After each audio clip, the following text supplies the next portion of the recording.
नमस्कार।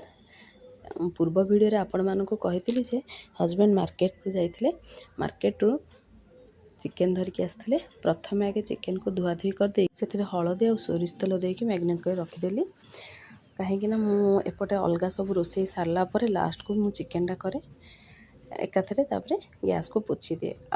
आपण मानक कहीदे यहाँ पहली रज दिन वीडियो किंतु समय अभाव मु आज छाड़ी संक्रांति दिन ता सांगे चिकेन सहित जे झुडंग आलू भजा करी शाग भजा करी एपटे भी आउ गोटे चूल्हे भात बसई देती।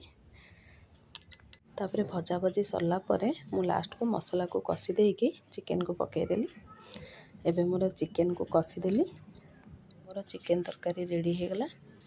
तापर लंच रे कौन कौन करथिले आपण मानक तो वीडियो देखै दोछि किंतु हेले भी देखै दोछि मु थाली रे बाढ़ी की चिकेन तरकारी झुडंग आलू भजा शाग भजा सलाड खाଇବା ପିଇବା सरला पर बासन माजिदेली। बासन माजि सारिकी बो कहले रजटा मेहंदी कहीं करनु हाथ में मेहंदी करदौनु।